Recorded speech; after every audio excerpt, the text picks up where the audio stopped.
dikasihi oleh Tuhan Yesus Kristus, di akhir pekan ini kita tetap setia dan taat kepada Tuhan. T-A-A-T, taat. T-A-A-T, taat. T-A-A-T, taat. Saya mau jadi seperti Yesus. T-A-A-T, taat. T-A-A-T, taat. T-A-A-T, taat.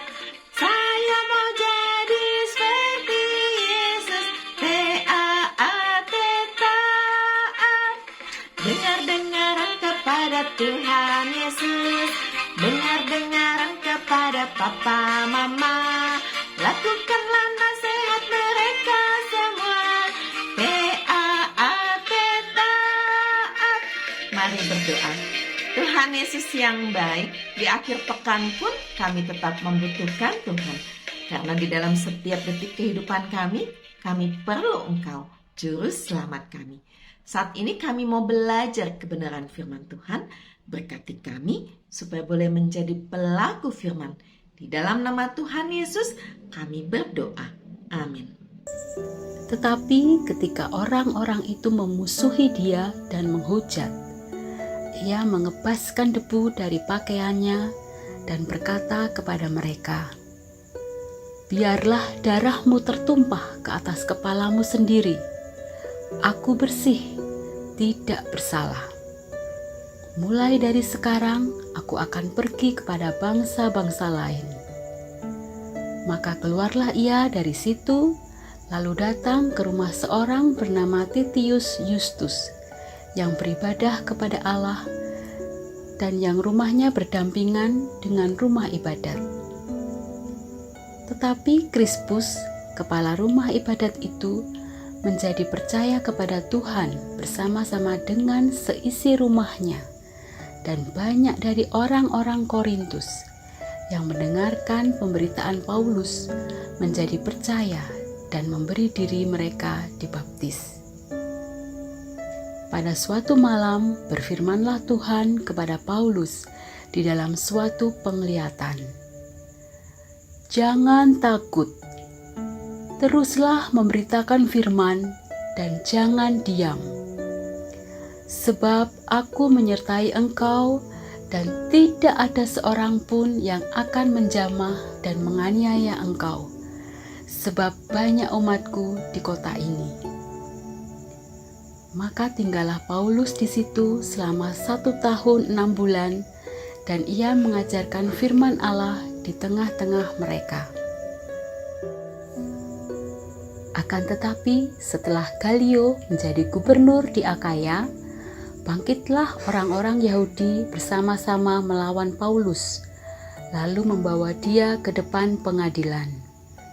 Kata mereka, "Ia ini berusaha meyakinkan orang untuk beribadah kepada Allah dengan jalan yang bertentangan dengan hukum Taurat."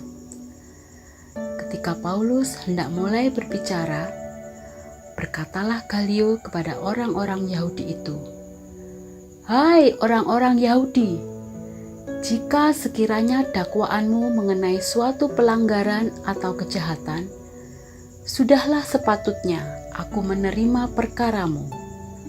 Tetapi kalau hal itu adalah perselisihan tentang perkataan atau nama atau hukum yang berlaku di antara kamu, maka hendaklah kamu sendiri mengurusnya. Aku tidak rela menjadi hakim atas perkara yang demikian." Lalu ia mengusir mereka dari ruang pengadilan. Maka orang itu semua menyerbu Sostenes, kepala rumah ibadat, lalu memukulinya di depan pengadilan itu. Tetapi Galio sama sekali tidak menghiraukan hal itu.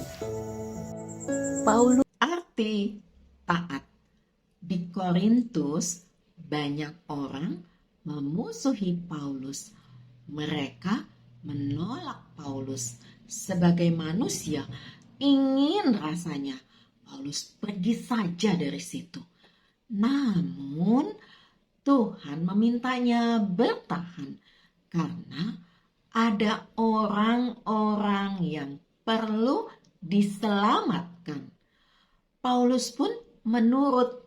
Ia tinggal di situ selama 1,5 tahun. Itulah arti taat yang sebenarnya. Kadang kita diminta melakukan sesuatu yang berat, yang tidak enak buat kita. Tapi kita mengasihi orang yang memberi perintah. Maka meski kita sebenarnya tidak mau, kita melakukannya juga.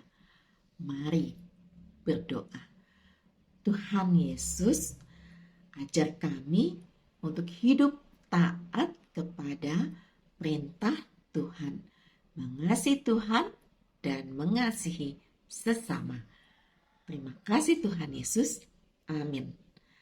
Anak-anak yang dikasihi oleh Tuhan Yesus Kristus, Tuhan mengajarkan kita untuk taat, melakukan perintah Tuhan, dan tidak melakukan apa yang memang tidak boleh dilakukan sebagai anak Tuhan.